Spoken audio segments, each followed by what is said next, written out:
Radhe Radhe. Welcome to my YouTube channel Abhinav technical classes by MS Yadav. पिछले video हम लोग ने वर्क पावर एनर्जी पार्ट 3 में एनर्जी पढ़ा था। एनर्जी किसे कहते हैं, इलेक्ट्रिकल एनर्जी क्या होती है।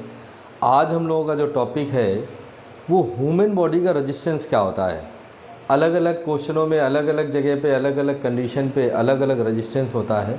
तो ये इससे अक्सर एग्जाम में क्वेश्चन पूछे जाते हैं कि ह्यूमन बॉडी का रेजिस्टेंस क्या होता है।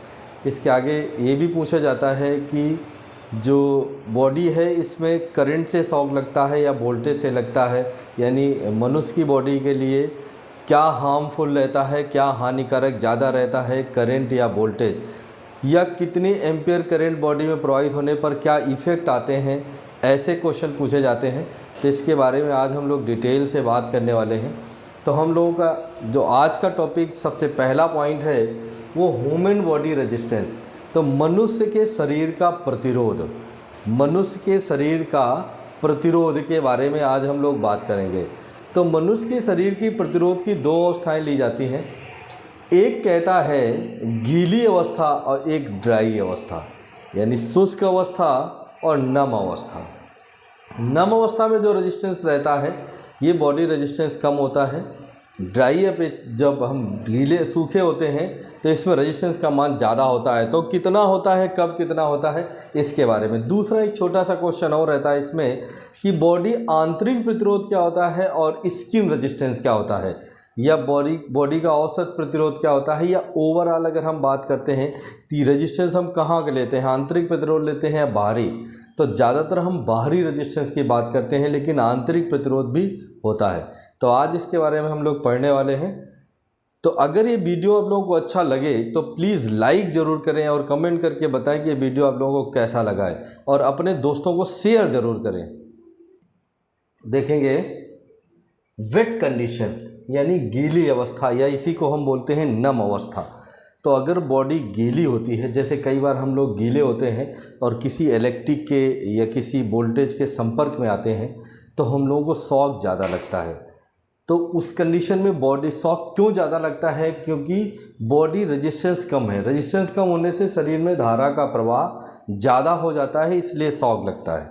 तो गीली अवस्था यानी वेट कंडीशन में ह्यूमन बॉडी का जो रेजिस्टेंस लिया जाता है वो 1000 ओम लिया जाता है। 1000 ओम, या इसको बोलते हैं R, 1 किलो ओम, 1 किलो। बात समझ में आ गई। अगर बॉडी गीली है तो गीली अवस्था में रेजिस्टेंस घट जाता है, जिससे सप्लाई उतने ही वोल्ट की टच करें तो उसमें क्या हो जाता है, करंट बढ़ जाती है। क्यों करंट बढ़ जाती है, हम लोगों ने फार्मूला पढ़ा था I = V/R। अगर हम कहें कि हमारा रेजिस्टेंस कम है, सेम वोल्टेज लाइन को टच करते हैं, जब हम रेजिस्टेंस कम है, रेजिस्टेंस कम होने की कंडीशन क्या है, वेट कंडीशन यानी गीली अवस्था, तो करंट बढ़ जाएगी। रेजिस्टेंस कम होने से करंट बढ़ जाएगी।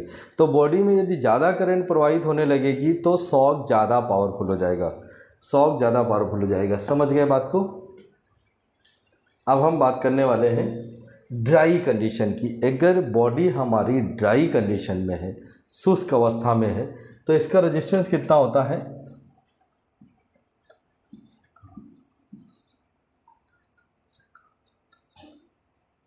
एक लाख ओम या 100 किलो ओम। 1 लाख ओम या 100 किलो ओम, ये कंडीशन क्या से होती है, मैक्सिमम की। अगर हम कहें ड्राई कंडीशन में, शुष्क अवस्था में ह्यूमन बॉडी का रेजिस्टेंस कितना हो सकता है, तो 1 लाख ओम तक हो सकता है, यानी 100 किलो ओम तक हो सकता है। लेकिन ये क्या सही रहता है हमेशा? एक बात को अगर हम बात करें 1 लाख लगा दें, सही है क्या? नहीं, ये मैक्सिमम यानी मैक्सिमम अवस्था है। मैक्सिमम ये सभी का नहीं होता है, कुछ लोगों का हो जाता है।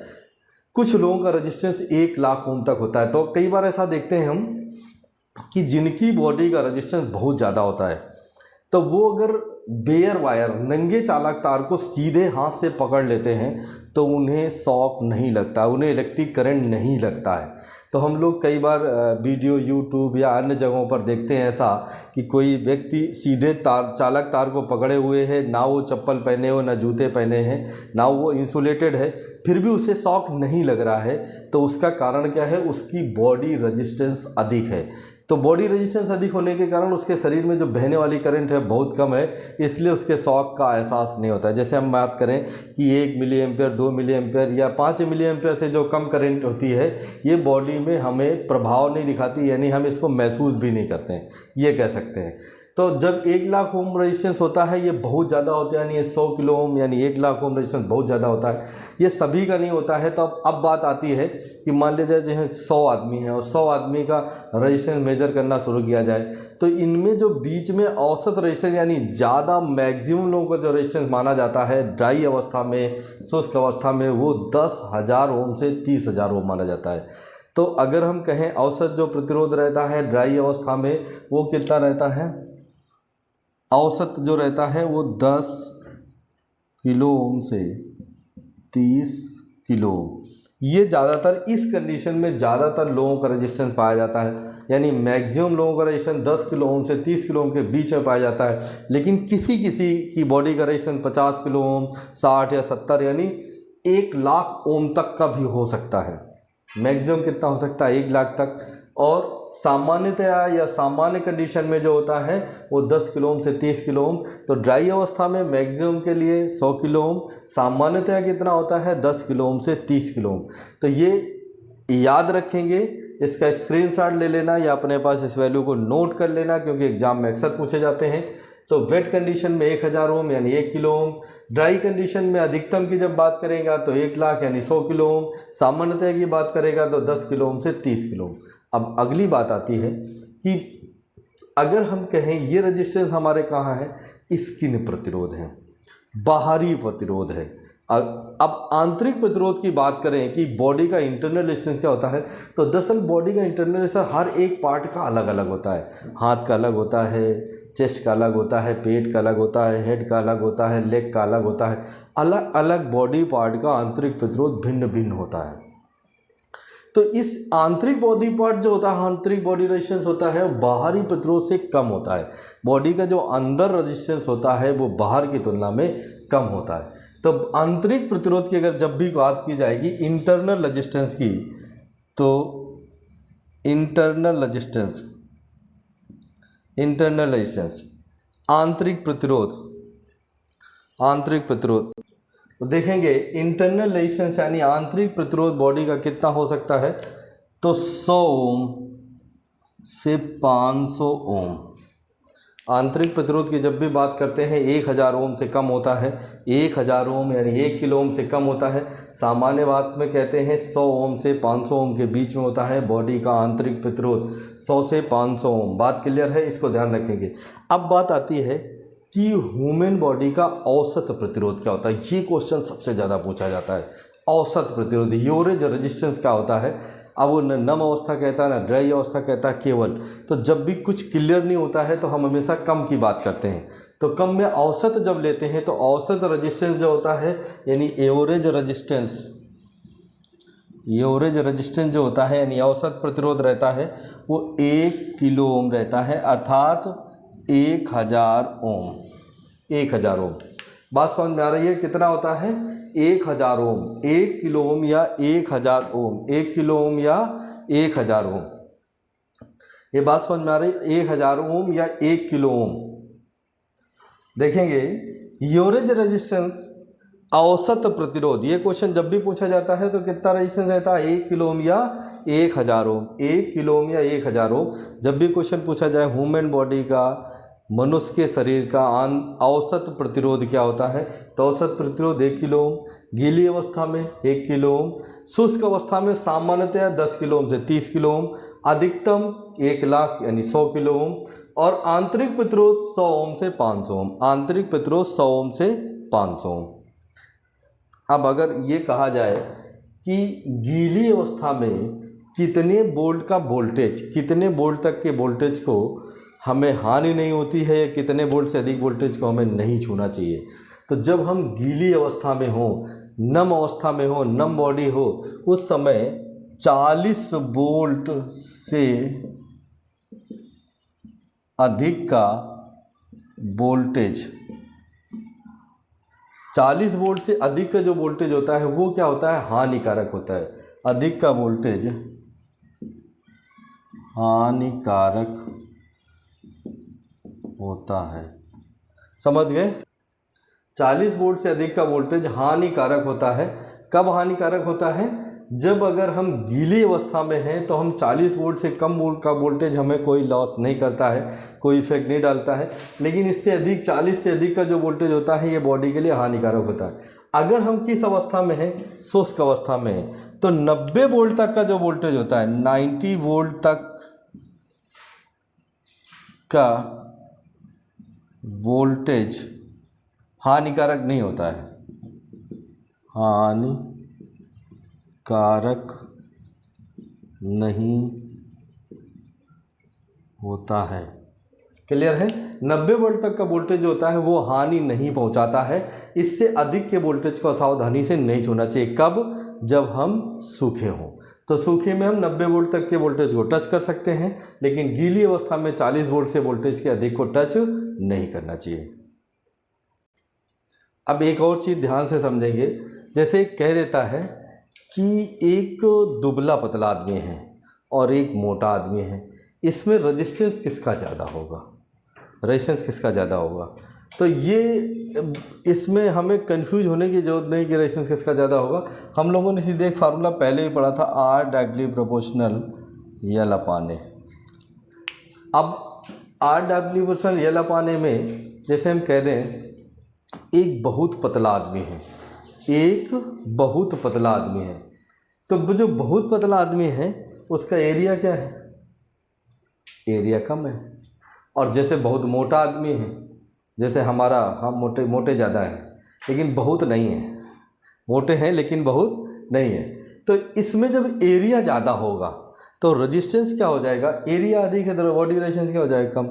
और अगर कहें एरिया हमारा क्या है? कम है। कम एरिया किसका होता है? जो बिल्कुल दुबला पतला होता है, बहुत दुबला पतला, एकदम सीख जैसे, कमज़ोर। तो उस कमज़ोर आदमी का जो एरिया है वो कम हो गया, तो एरिया कम हो गया तो उसका रेजिस्टेंस क्या हो जाता है? ज़्यादा हो जाता है। बात समझ में आ रही है? उसका रेजिस्टेंस ज़्यादा होता है तो उसको करंट कम लगता है, उसको शॉक कम लगता है। बात क्लियर है? तो मोटे आदमी का प्रतिरोध अधिक, मोटे आदमी का प्रतिरोध कम, पतले आदमी का रेजिस्टेंस ज़्यादा होता है। तो जो आदमी मोटा होता है उसका रेजिस्टेंस जो रहता है, रेजिस्टेंस जो रहता है वो हमारा क्या रहता है? रेजिस्टेंस कम। पतले आदमी का एरिया कम तो उसका रेजिस्टेंस ज़्यादा। अब अगली एक और बात आती है। अब एक ऐसी कंडीशन और होती है बॉडी में, जब रेजिस्टेंस आदमी का बढ़ जाता है तो पूरी बॉडी का रेजिस्टेंस अधिक नहीं होता है। ध्यान से समझेंगे, उस समय हम ये कहें कि पूरी बॉडी रेजिस्टेंस अधिक है, नहीं। कई बार ऐसा देखा जाता है कि आदमी हाथों से फिजिकल वर्क बहुत करता है, हैमरिंग करता है या कोई और ज़्यादा फिजिकल वर्क करता है, तो उसके हाथों की जो स्किन होती है वो बहुत टाइट हो जाती है। ऐसे बहुत सारे लोगों को आप देखते हैं कि उनकी हाथों की स्किन क्या रफ़ हो जाती है, टाइट हो जाती है, तो उसे हम डेड स्किन कहने लगते हैं। कई बार ऐसा देखते हैं हम लोग जो फिजिकल वर्क करते हैं तो इन पॉइंटों पे जो हमारा रहता है वो पहले तो हल्की से स्वेलिंग आती है, इसके बाद में वो स्किन डेड हो जाती है। उसको कई बार हम हाथ से पकड़ के खींच लेते हैं तो वो डेड स्किन होती है। तो अगर हम फिजिकल वर्क लगातार हाथों से करते हैं तो ये हाथों की जो स्किन होती है डेड होती है। अब डेड स्किन को जब हम किसी तार को टच करते हैं तो वो नॉर्मली करंट नहीं मारती है या बहुत कम मारती है, नॉर्मली नहीं मारती या बहुत कम मारती है। इसी कंडीशन में हम कई बार ऐसा देखते हैं कि बहुत सारे लोग गांव वगैरह में ऐसे देखने को मिलते हैं कि वो पैदल ही चलते हैं, उन्हें जूते चप्पल भी नहीं पहनते या कम इस्तेमाल करते हैं जूता चप्पलों का, तो उनके पैरों की स्किन नीचे की क्या हो जाती है? बहुत रफ़ हो जाती है और हार्ड हो जाती है और वो डेड स्किन हो जाती है। उस कंडीशन में अगर वो नंगे पैर भी किसी बहुत हाई वोल्टेज नहीं, लो वोल्टेज लाइन को टच कर जाते हैं तो कई बार उन्हें शॉक का एहसास ही नहीं होता है। तो वो क्यों हुआ है? पूरी बॉडी का रेजिस्टेंस ज़्यादा नहीं था, उनकी जो स्किन थी जो सीधे संपर्क में आ रही थी हाथ की या पैर की, जहाँ से हमारा लाइन वोल्टेज हमारी बॉडी का जो आवेश है वो ज़मीन में डिस्चार्ज हो रहा होता है, उस जगह पे क्या है? इंसुलेशन आ गया। वो डेड स्किन जो होती है इंसुलेशन का काम करती है, इसलिए विद्युत धारा का प्रवाह नहीं हो पाता है और हम कहते हैं उसे शॉक नहीं लगा। तो ये भी हमारे ध्यान देने वाली बात है इसमें कि पूरी बॉडी का रेजिस्टेंस ना ज़्यादा होके भी जो बॉडी को हम टच कर रहे होते हैं उस बॉडी का रेजिस्टेंस यानी डेड हो जाती है। तो इसके एक एग्जांपल और देखेंगे। जैसे हम कई बार ऐसा देखते हैं कि लोग गर्म कढ़ाई से ऐसे पकोड़े या समोसे निकाल के बाहर रख देते हैं, तो वो क्या होती है, उनकी हाथ की स्किन भी डेड हो जाती है। उसी तरीके से अब जब डेड स्किन हो जाती है तो सेंसिटिविटी जो होती है वो कमज़ोर हो जाती है, यानी गर्म की सेंसिटिविटी, या तो यानी जब सेंसिटिविटी कम हो जाती है यानी कंडक्टेंस यानी चालकता घट गई है, रेजिस्टेंस बढ़ गया है वहाँ पर, तो ये चीज़ आती है। तो पूरी बॉडी का रेजिस्टेंस अधिक नहीं होते हुए भी कुछ ऐसे पॉइंट हैं जहाँ पे रेजिस्टेंस ज़्यादा होने से उसे शॉक का एहसास नहीं होता है। तो उम्मीद करते हैं ये टॉपिक आप लोगों को अच्छा लगा होगा। तो इसमें सबसे बात ध्यान रखना है कि गीली अवस्था में 1 किलो ओम और ड्राई अवस्था में सामान्यतः 10 से 30 किलो ओम, 10,000 ओम से 30,000 ओम, अधिकतम 1 लाख ओम। और अगर औसत प्रतिरोध की बात करेगा तो 1000 ओम 1 किलो ओम, और आंतरिक बाजी का प्रतिरोध का बात करेगा तो 100 से 500 ओम। तो उम्मीद करते हैं ये टॉपिक आप लोगों को पूरी तरह समझ में आ गया। अगर किसी को किसी तरह का डाउट है तो प्लीज़ कमेंट करके ज़रूर बताएं। बीच में वीडियो नहीं बन पा रहे थे, कुछ प्रॉब्लम थी, अब रेगुलर वीडियो आप लोगों को मिलेंगे, डेली कम से कम एक वीडियो आप लोगों को मिलेगा। तो इसे कमेंट करके ज़रूर बताएं, अपने दोस्तों को शेयर करें। Thank you.